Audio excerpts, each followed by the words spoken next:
अस्सलामु अलैकुम वरहमतुल्लाहि वबरकातुह।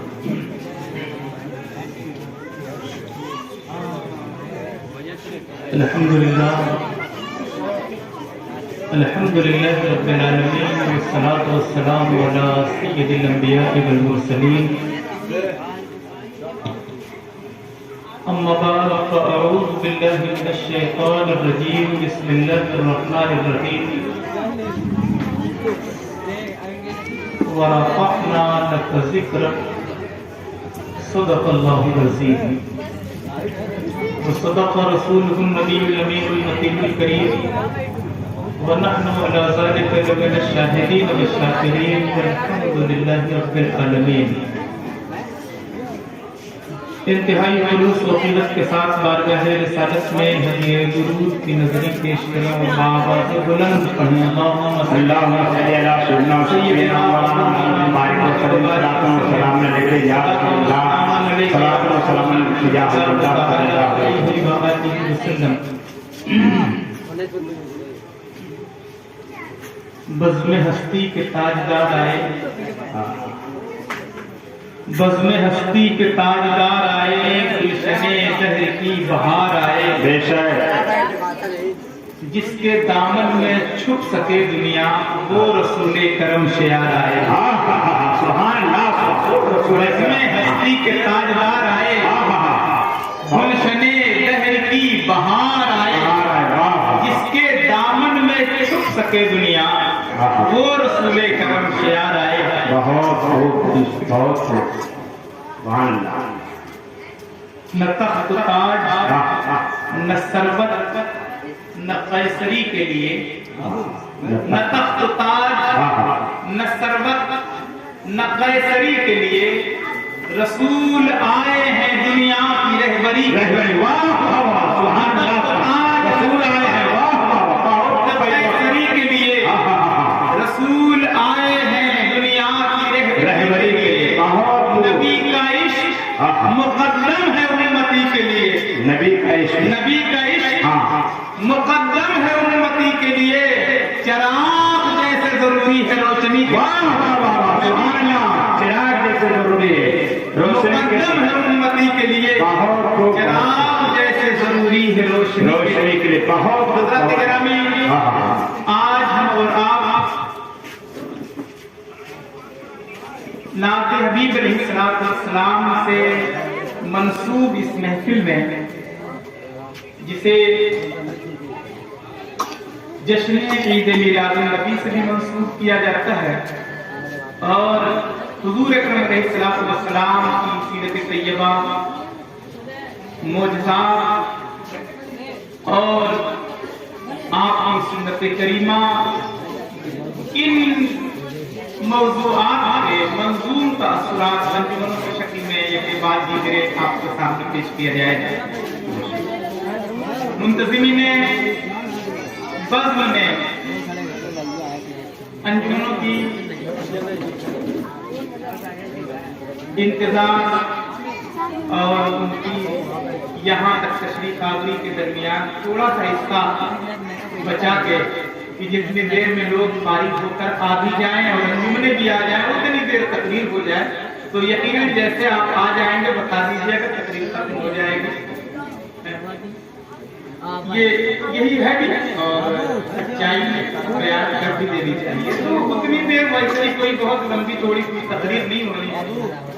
बस मेरी ख्वाहिश ये है कि आप इधर उधर ना देखें, इसलिए मैं बता रहा हूँ कि कोई लंबी तकरीर नहीं होनी है कि आप जितनी देर बैठे हैं आप वक्त में नहीं जाया करें, और मैं वक्त लेना भी नहीं चाहूँगा।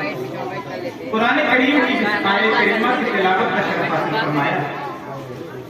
रब्बुल ज़ुल जलाल फरमाता है वरफ़अना लका ज़िक्रक,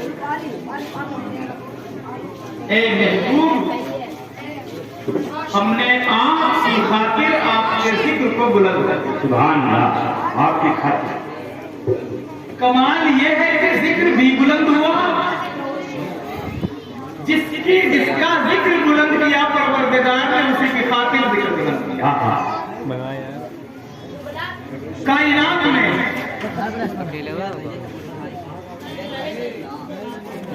बड़ी बड़ी शख्सियतें अपने तौर पर आई, दुनिया में रही और रुखसत हो गई, मगर जिस नबी मुकर्रम का हम कलमा पढ़ते हैं, ये एक जात है। हर उम्मती अपने नबी के लिए मुबालगे से भी काम ले सकता था। हर कौम अपने कायद के लिए मुबालगा भी कर सकती है। हर तबका अपने लीडर की तारीफ में बढ़ा भी सकती है। सिर्फ एक बात मोहम्मद अरबी सल्लल्लाहु अलैहि वसल्लम की है, जिस जात गिरामी के मकामों मर्तबे को इंसान नहीं बढ़ा सकता। तारीख की तौसीफ हम अपनी इस्तिताअत के मुताबिक, अपनी मालूमात के मुताबिक, अपने इल्म के मुताबिक करते हैं। शायान शान नबी की तारीख की तौसीफ हम नहीं करते। कायनात में मैं यहाँ आ जाता हूँ। पूरी दुनिया के अंदर आज बहुत आसान चीज हो गई। मोबाइल के जरिए आपको ये बात मालूम होती है कि पूरी दुनिया के अंदर जहाँ मुसलमान रहते हैं वहाँ जिक्र मिलादुन नबी और जश्न मिलादुन नबी होता है। जब तक हमारे पास कोई जराए न थे, तब तक हमें ये सुनने को मिलता था कि हिंदुस्तान, पाकिस्तान और बांग्लादेश के अलावा, बर्र सगीर के अलावा ये चीजें कहीं नहीं हैं। लेकिन जब जराए मौजूद हुए तो मालूम हुआ कि आप इंडोनेशिया में देखें, मलेशिया में देखें, तंजानिया में देखें, बरतानिया में देखें, इंग्लैंड में देखें, हालैंड में देखें, पूरी दुनिया के अंदर जहां भी मुसलमान हैं वहां नबी के दीवाने हैं, वहां दुरूद मोहम्मदी सदा तक हो तो दिल सीनों में खींचने लगते हैं। वहां हकीकत खुद को मनवा लेती है, मानी सच्चाई एक आईना हुआ करती है जो आया हो जाता है। मिलाद रसूल एक ऐसा आईना है जिसमें तस्वीर नजर आता है, जाहिर भी नजर आता है, बातिल भी नजर आता है। गुजरता है चेहरा छुपाए, कोई राह में आईना रखा है, ये वो आईना है। जिक्र हबीब में से अब गौर करेंगे। वरफ़अना लका ज़िक्रक, ऐ महबूब हमने आपकी खातिर आपके जिक्र को बुलंद कर दिया। परवरदिगार तूने हमें अक्ल दी है, हम हर चीज को पैमाने पर तौलते हैं। हमारे लिए पैमाना एक माने रखता है। मुतलक अगर कह दिया जाए कि ये बहुत बड़े आदमी हैं तो आदमी पूछता है कि इनकी टेप के एतबार से, दौलत के एतबार से।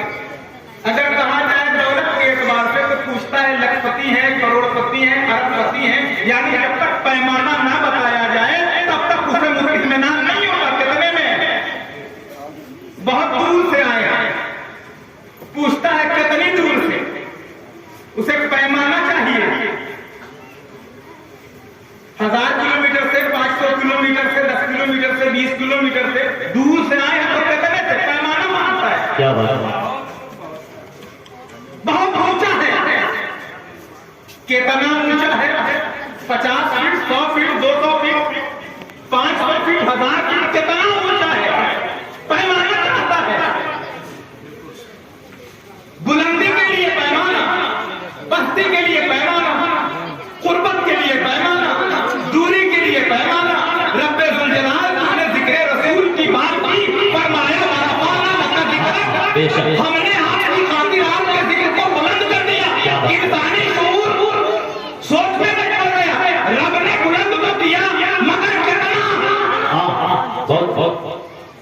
क्या बात, कितना बुलंद किया।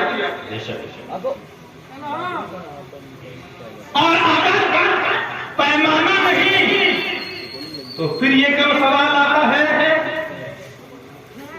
रब बगैर पैमाने के फरमाए और हम पैमाना लगाएंगे तो समझ में आया कि ना। ये इंसानी मिजाज को कुरान के पढ़ रहे हैं, आयत कुरानी दलील दे रहे हैं दुनियावी, ये कैसा मामला है। तो जनाब मैं कुरानी दलील से पूछना चाहूंगा, कुरान के एतबार से हम गौर करना चाहेंगे कि हम जिस नबी का कलमा पढ़ रहे हैं उसके जिक्र का कोई पैमाना न बताया ने फरमाया गया महबूब हमने आपकी खातिर आपके जिक्र को बुलंद कर दिया। तो क्या ये मिजाज कुरान का है बगैर पैमाने के? तो जब गौर किया तो मालूम हुआ नहीं कौन सा कुरान की तरफ के तकाजे से हट कर नहीं है। कुरान पैमाने से बात करने का आदि रब्बे जुल जलाल कुरान करीम के पैमाने से तस्बीह देता है।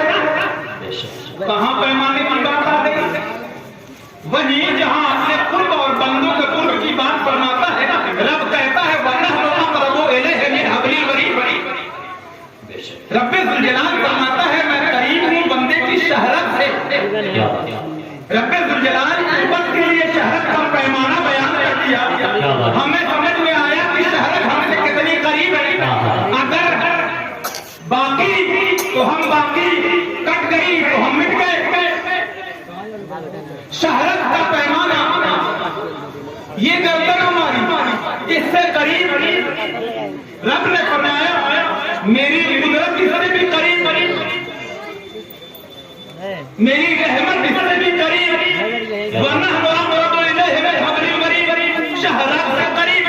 अच्छा ये अल्लाह तबारक व तआला की बात है और ये जिक्र मुस्तफा का है तो मुस्तफा का जिक्र है तो खुदा के जिक्र की बात पर मुस्तफा के जिक्र को क्यों ला रहे हैं?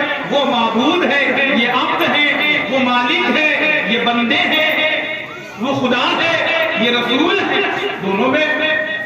तो अब आइए कुरान तलाश किया जाए, कुरान में देखा जाए तो कुरान में देखा गया मुस्तफा करीम की जात के बारे में। तो रब्बे जुल जलाल फरमाता है अन्नबी औला बिल मुमिनीन मिन अनफुसिहिम, नबी मोमिनों की जान से करीब है। समझ में आया? जान को पैमाना बनाया।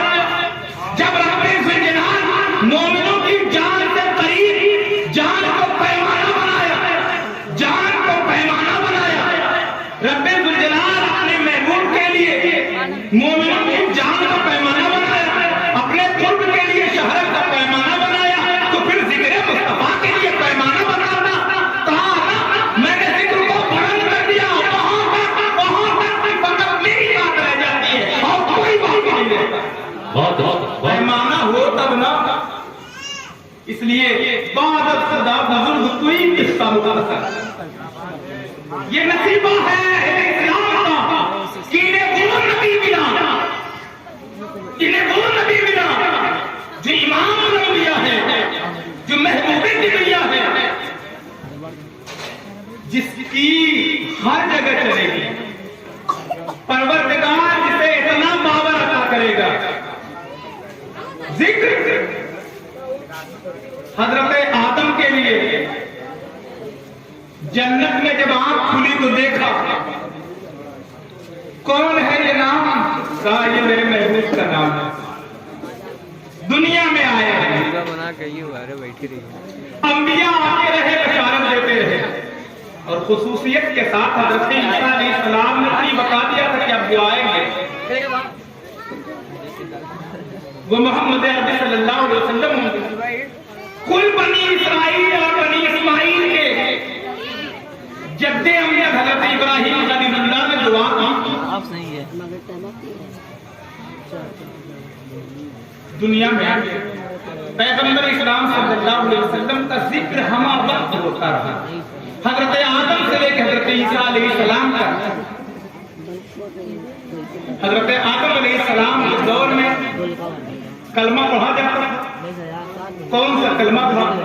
ला इलाहा इल्लल्लाह आदम सफीउल्लाह।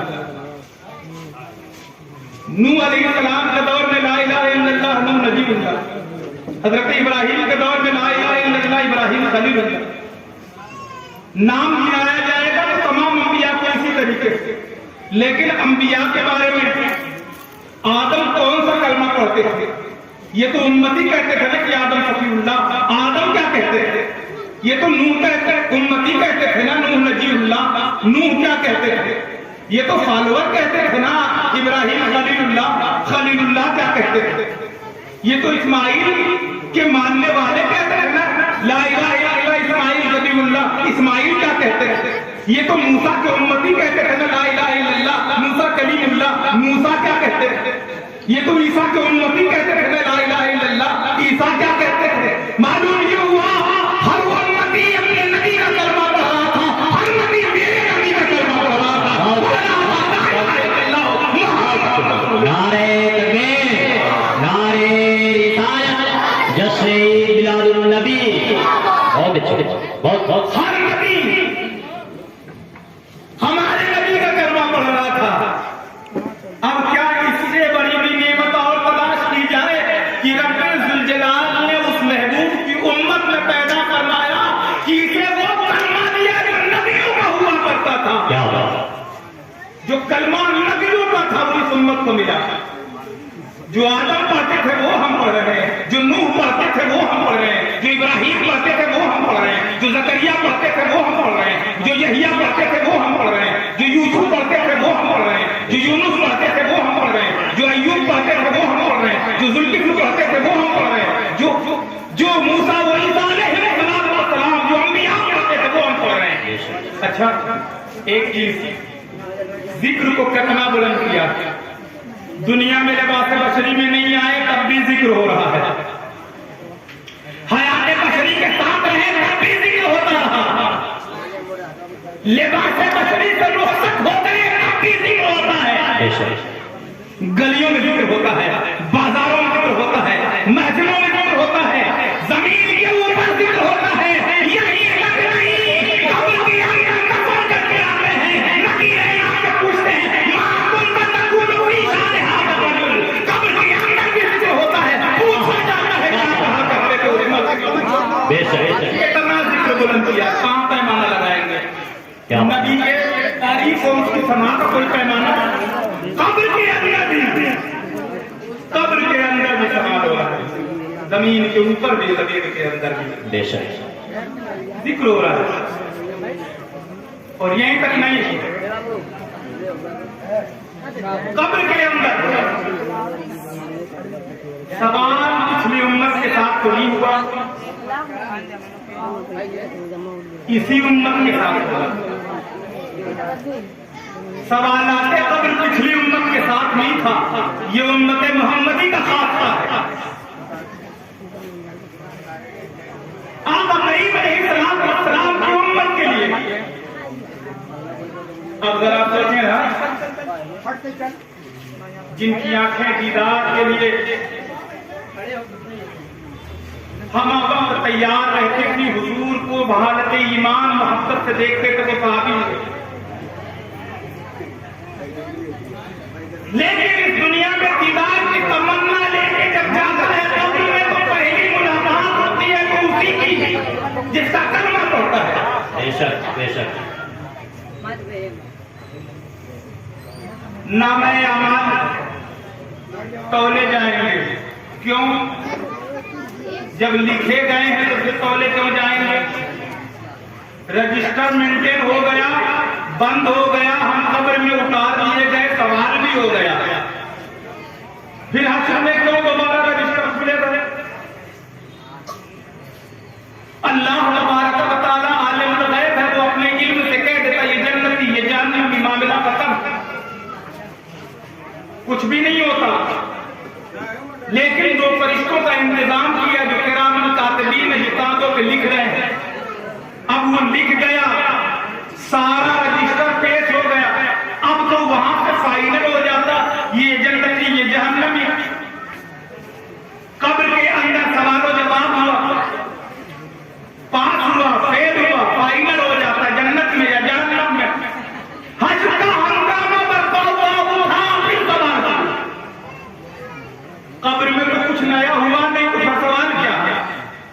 जो दुनिया में हुआ था सवाल तो हो चुका।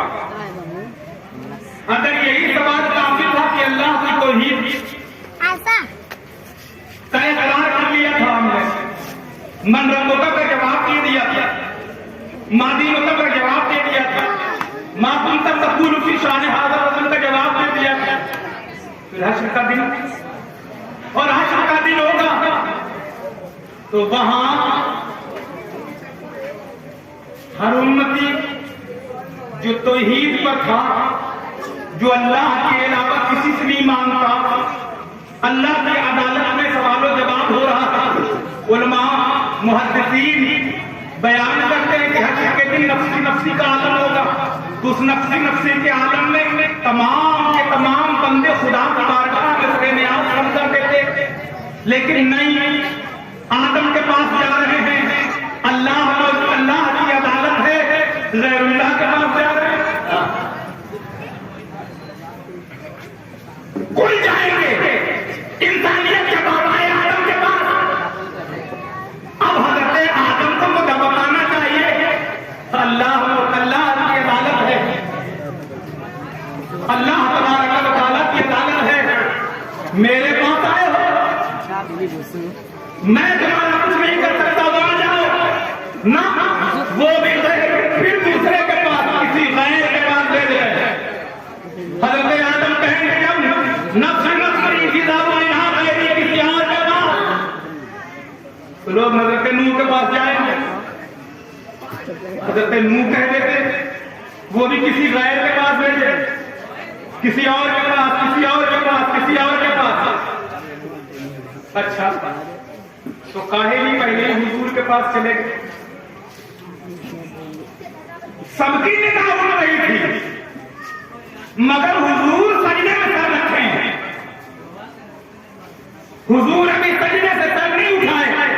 लोग हजरत आदम के पास होंगे, नूह के पास होंगे, इब्राहिम के पास होंगे, इस्माइल के पास होंगे, जकरिया और यहिया के पास, यूसुफ और यूनुस के पास, हजरत अय्यूब के पास, हजरत जो इसहाक के पास, तमाम अंबिया के पास, हजरत ईसा अलैहिस्सलाम के पास आए।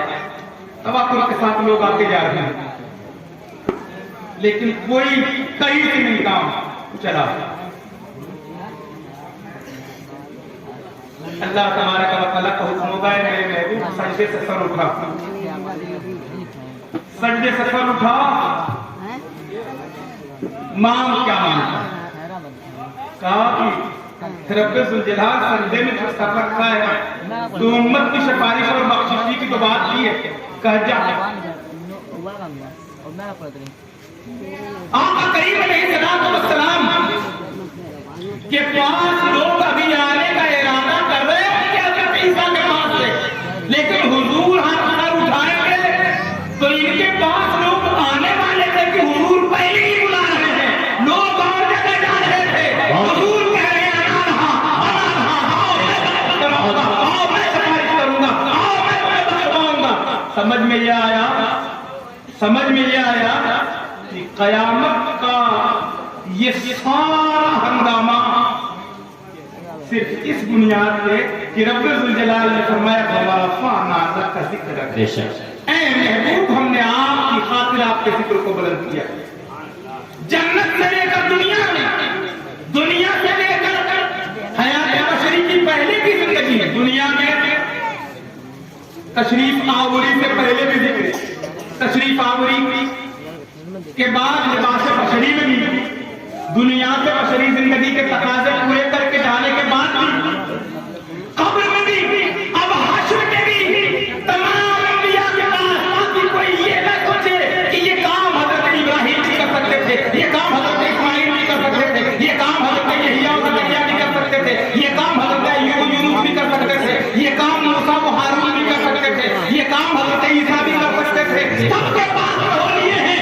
रब्बुल जलाल ने कहा मैं मूसा से सर उठा, सजदे से सर उठाने के बाद हुजूर कहते हैं हाँ मैं बहस कराऊंगा, हाँ मैं सिफारिश कराऊंगा, हाँ मैं तुम्हें लिवाउल हम्द का झंडा किनके पास होगा? हुजूर के पास होगा। मकाम महमूद पर कौन होगा? आका करीम अलैहिस्सलाम होंगे।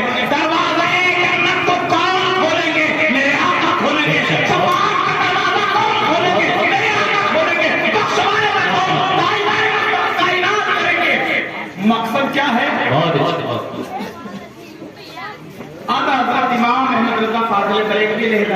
हिंदुस्तान के बरादरी गिरामी अल्लामा हसन बरेलवी रहमतुल्लाह अलैह ने एक शेर में पूरी तकरीर का निचोड़, इसलिए मुझे उम्मीद है कि अब हमने आ चुकी होंगी और अपनी को मैं समेट दूं, इसलिए इस पर तफसील उन्होंने इस पूरे मंजरनामे का बेहतरीन हाथ खिंचाव फरमाया।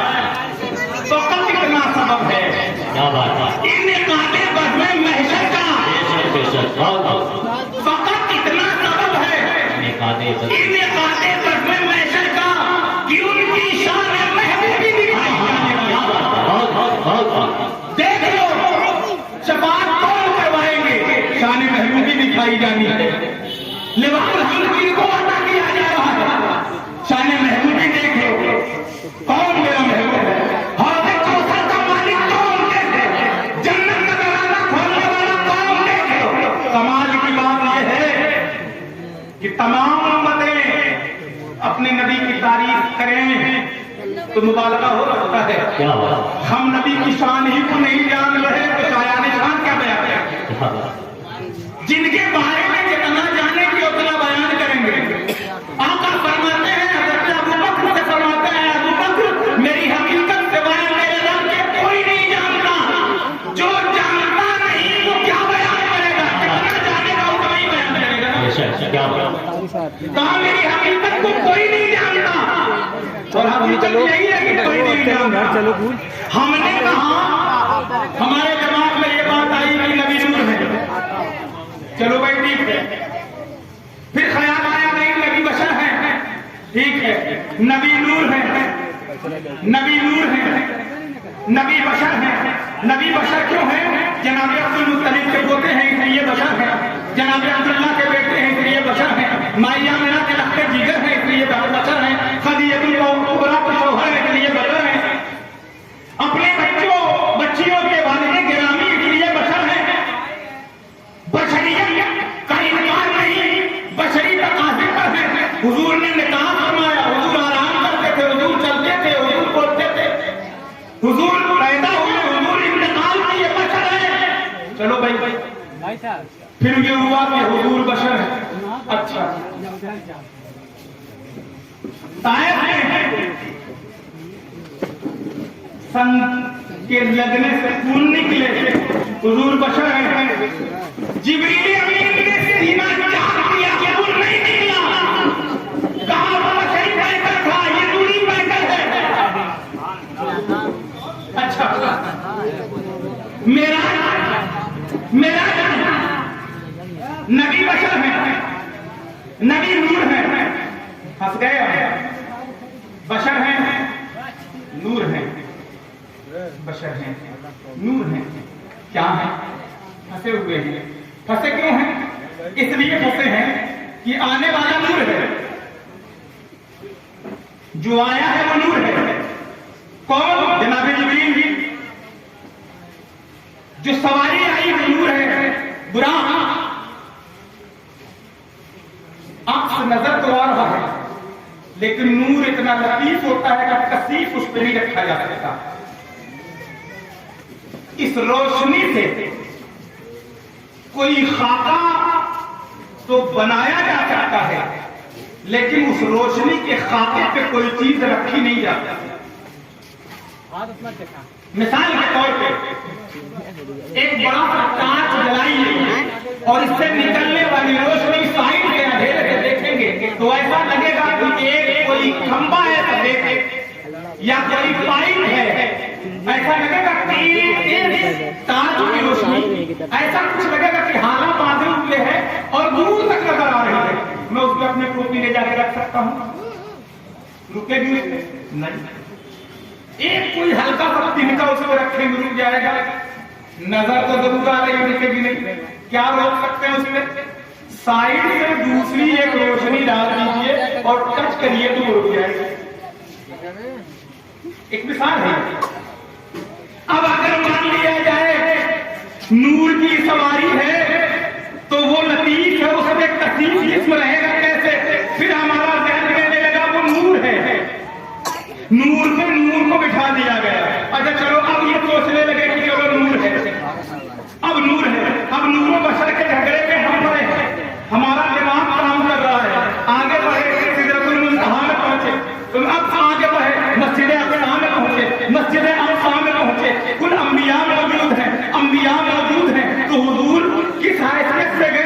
हुजूर की जिस्मानी मेराज है, रूहानी मेराज है। हुजूर का सफर वो जिस्मानी था, रूहानी था, इसमें उलझे हुए थे। अच्छा चलो ठीक है, तो मालूम ये हुआ कि नहीं जिस्मानी था, इसलिए कि नस्ल कुरानी से ये साबित है। रब्बुल जलाल फरमाता है, परवरदिगार का ऐलान है, सुब्हानल्लज़ी असरा बिअब्दिही लैलन मिनल मस्जिदिल हराम इलल मस्जिदिल अक़सा।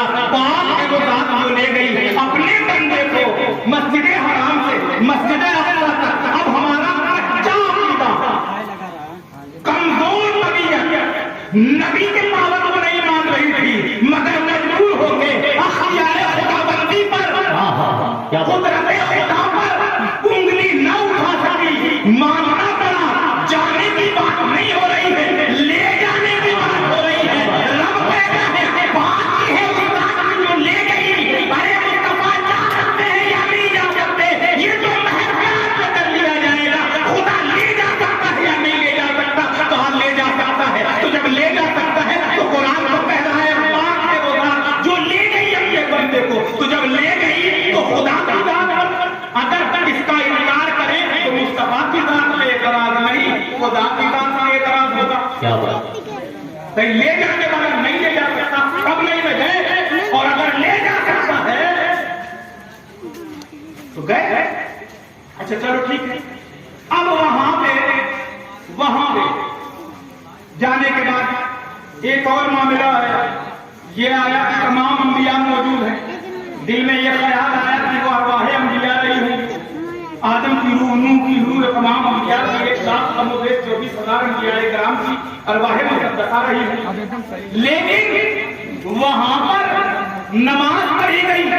नमाज रूह के लिए भी नहीं है, नमाज जिस्म के लिए भी नहीं है।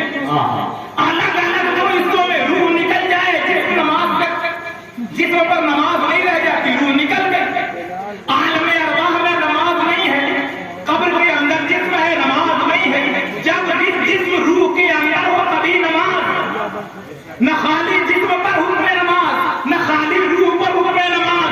जब वहां इमामुल अंबिया इमामत कर रहे हैं, इमामुल अंबिया तो जिस्म रूह के साथ है, लेकिन हजरत आदम पीछे खड़े हैं, जिस्म रूह के साथ है। रूह इमाम एक मुक्तदी बनी थी या जिस्म था, बताइए जरा। इमामत करके ये बता दिया वो परवरदिगार की ज़ात है जो आदम से ईसा तक कुल नबियों को जिस्म रूह के साथ मस्जिद अक़सा में इकट्ठा कर दिया। हज़रत आदम हज़ारों साल पहले दुनिया से जा चुके थे, मगर अक़ीदा ये मिला न हज़रत आदम मरकर मिट्टी में मिले, न नूह मिट्टी में मिले, न इब्राहीम मिट्टी में मिले, न इस्माईल मिट्टी में मिले, न ज़करिया मिट्टी में मिले, न यहया मिट्टी में मिले, न यूसुफ मिट्टी में मिले, न यूनुस मिट्टी में मिले, न अय्यूब नबी मिट्टी में मिले, न मूसा मिट्टी में मिले, न ईसा मिट्टी में मिले।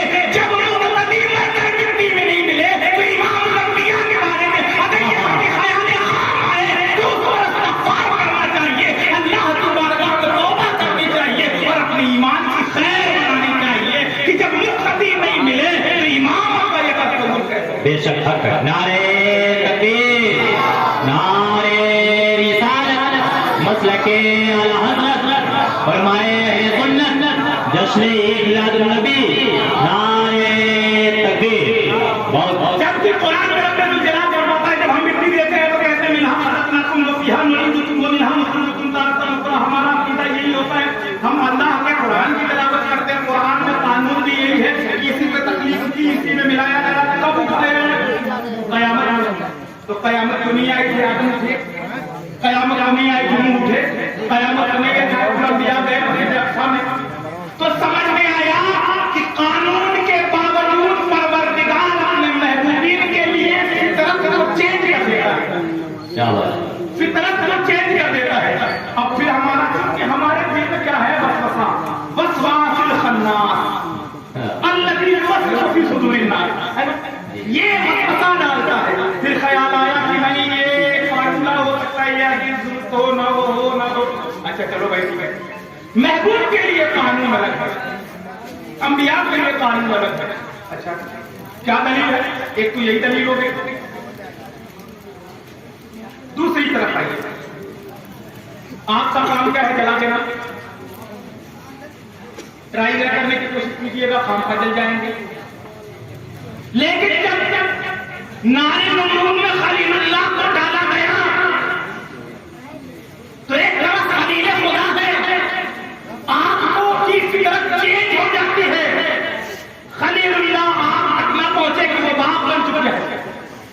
फितरत चेंज हुई। छुरी का काम काट गया है, ट्राई करेंगे पट्टी बंधवानी पड़ेगी। सच बोल रहा हूं, छुरी काट देती है।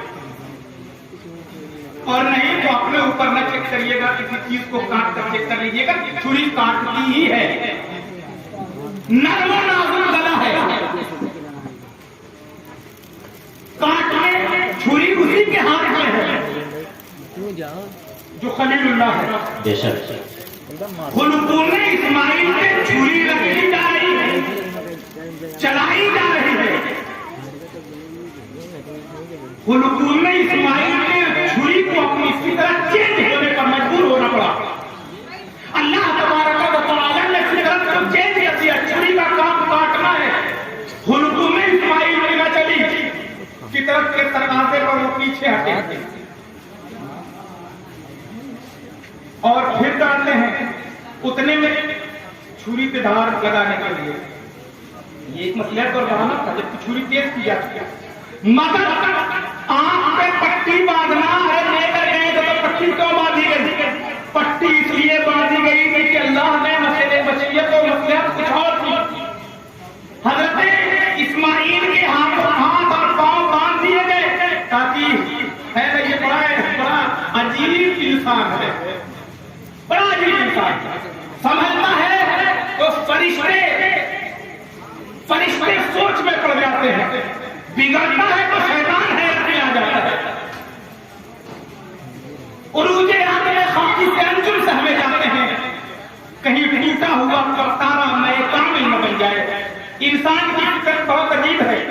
हजरत इस्माइल के हाथ और पांव भी बंधे, अगर इनके हाथ पांव खुले होते तो कहा जाता पट्टी बंधवा के मौके का फायदा, फटाक से दुम्बा रखे अपने हट गए।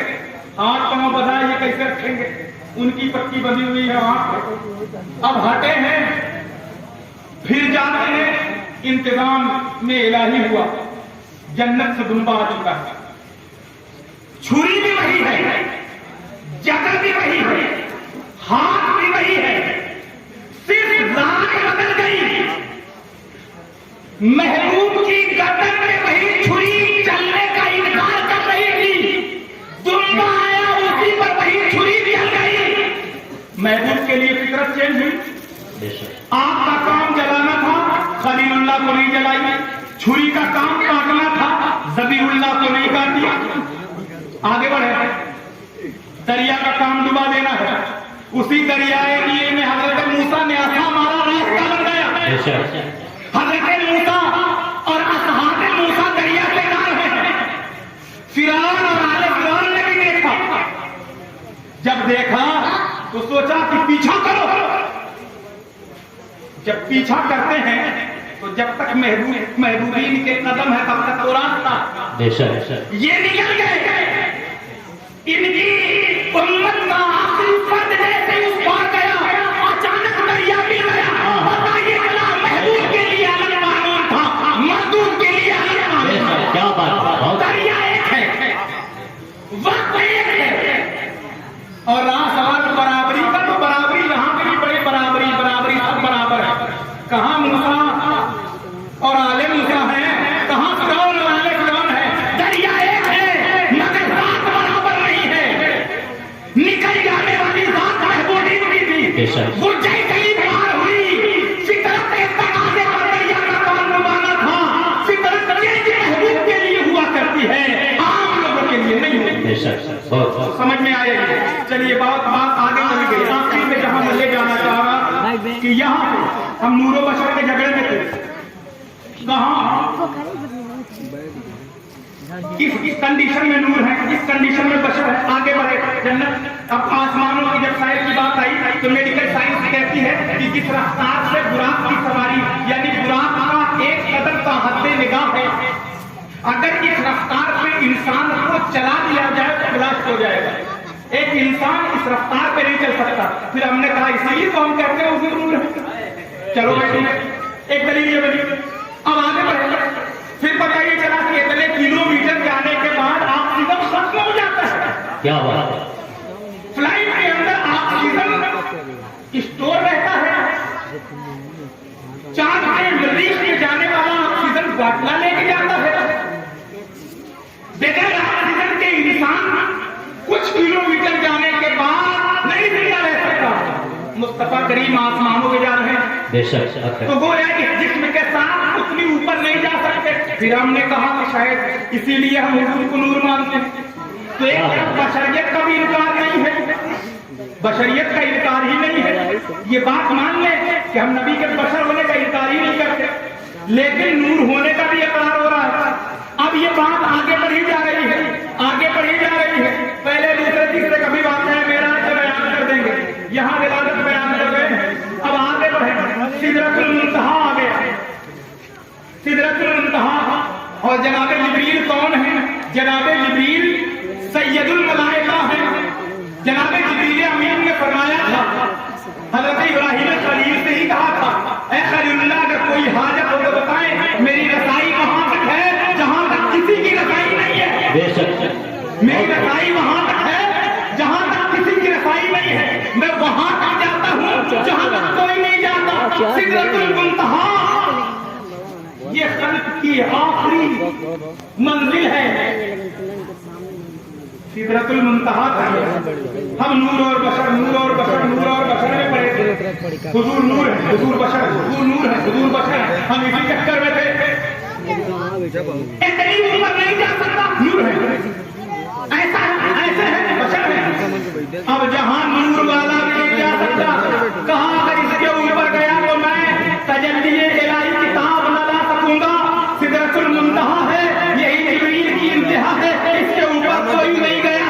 जहां तक बशर नहीं जा सकता था वहां भी मुस्तफा गए। अब जहां नूर नहीं जा रहा है, जब वहां जा रहे हैं तो समझ में आया हकीकत मुस्तफी को समझना इंसान के पास नहीं है। जहां नूर नहीं जा रहा था वहां भी मुस्तफा जा रहे हैं। पता ये चला अभी हम नूर और बशर में बज रहे थे। फलसफा ने मेराज में बताया नूर और बशर से भी ऊपर मुस्तफा को रब्बे जुल जलाल ने बनाया है, जो सिर्फ रब जानता है और कोई नहीं जानता। बेशक बहुत रब के अलावा कोई नहीं जानता। बेशक। जिसकी जात को नहीं कोई जानता, उनके बाद क्या कर पाएगा? हम उनकी छाया में साथ क्या गुफ्तगू कर सकते हैं, बेशक। जिसके बारे में हम जानते हैं। तो ये है वरफ़अना लक ज़िक्रक, ऐ महबूब हमने आपकी खातिर आप जिक्र को बुलंद कर दिया। तो ये बातें ज़िम्नन थी और आप तमामी हज़रात यकीनन जो भी वक्त दिए हैं, मुझे उम्मीद है कि मोहब्बत के नेहा खानों में इन बातों को महफूज रखें और फख्र करें कि परवरदिगार आलम ने हमें उस पैगंबर की उम्मत में पैदा फरमाया है जिसकी उम्मत में पैदा होने के लिए अंबिया का मकाम है। उस महबूब की उम्मत में हम आए हैं जिसके उम्मत में आने की बुनियाद पर रब्बे जुल जलाल ने हमें खैर उम्मत का ताज अता फरमा दिया। कोई एक नेकी करके एक पा रहा है, हम एक करके 10 पा रहे हैं। अगर इस पर भी हुजूर की से मोहब्बत का, हुजूर की शाया में शान हम मोहब्बत का सबूत दे सकते हैं, न उनकी अजमत बयान कर सकते हैं, सिवाय उनके नाम पर कसरत से दुरूद और सलाम पढ़ें, उनके जिक्र की महफिल सजाएं। इस वजह से आप तमामी हज़रात आज इस महफिल में शरीक हुए हैं, लेकिन इसका ख्याल रखें कि जिसकी महफिल में शरीक हुए हैं खुलूस के साथ बैठे, मोहब्बत के साथ बैठे, पढ़ने वालों के कलाम को सुने। और यकीनन अल्फाज की बंदिशें अच्छी हो सकती हैं, लेकिन किस मोहब्बत और किस खुलूस से लिखा गया है इसका हिसाब और इसका इनाम नहीं दिया जा सकता। हम यही दुआ करते हैं कि रब्बुल जुल जलाल हम सबको आका अलैहिस्सलाम की जिक्र की महफिल में जितनी देर भी तो उतनी देर बैठे, उसको हुजूर के साथ बैठे, किसी मकसद के साथ बैठे और यहाँ से उठे तो ये ख्याल जरूर रखें कि इतनी देर तक इस ज़ाते गिरामी को हम का जिक्र सुना है, उस ज़ाते गिरामी को इस दुनिया में आने का मकसद क्या था, वो क्यों इस दुनिया में आए। तो मालूम हुआ इस दुनिया में उनके आने का मकसद ये था, जहाँ तारीख था, जुल्मत सदा था, सब काला था, कोई पर्दे से क्या निकला कि हर घर में उजाला था। ये हालत को मिटाने के लिए आए थे, बातिल रसूमात को खत्म करने के लिए आए थे, तौहीद की अमानतें देने के लिए आए थे, पेशानियों को सजदा खुदाबंदी से लबरेज करने के लिए आए थे, दिलों में हक़ानियत को पैवस्त करने के लिए आए थे, अल्लाह का कुरान देने के लिए आए थे। जिस काम के लिए आका तशरीफ लाए और हमें देकर गए हैं, उन अमानतों को हमने महफूज रखा है, तो रख दिया है, निकाल गया तिलावत भी करते हैं, मस्जिद बना के हम खाली नेकी कमा रहे हैं या सजदे से आबाद भी कर रहे हैं, ये हमें अपना मुहासबा करना है यहाँ से उठ के, और हमें क्या करना है, इसका फैसला हमारी जिम्मेदारी है कि कयामत हमारी जिंदगी की मंजिल मौत है, हमारी जिंदगी की मंजिल मौत है, और मौत के बाद जिसका सबसे पहले मुंह देखना है, जिसका सबसे पहले सामना होगा, वो जात कहीं हमसे मुंह न मोड़ ले कि मैं कुर्बे खुदाबंदी में जाकर अपनी उम्मत को याद कर रहा था, मैं कयामत के दिन इसको बख्शवाऊंगा, मैं रात भर रोता रहा और ये उम्मती था कि मेरे फरमान का इनकार करके आया है। इसलिए अल्लाह के रसूल की तालीमात पर गौर करे, एहकाम खुदाबंदी के साथ सुन्नत मुस्तफ़ी पे अमल की तौफीक भी मांगे और अमल की तरफ चलने की कोशिश भी करे। अल्लाह करीम कहने से ज्यादा अमल की तौफीक अता फरमाए। बोलने की राह में सब कते लिसानी हो गई हो, कई दिन से मुसलसल जगने की वजह से कोई ऐसा जुमला बोला कुछ और निकल कुछ गया हो, तो रब्बे जुल जलाल तेरी इन बंदों के सामने सच्ची तौबा करता हूँ। अस्तगफिरुल्लाह रब्बी मिन कुल्ली ज़ंबिन व अतूबु इलैह व मा अलैना इल्ला अल बलाग। अस्सलामु अलैकुम। ये किस्सा लतीफ अभी नाकाम है, जो कुछ बयां हुआ था यह आगाज़ बात था। खुदा हाफ़िज़। अस्सलामु अलैकुम।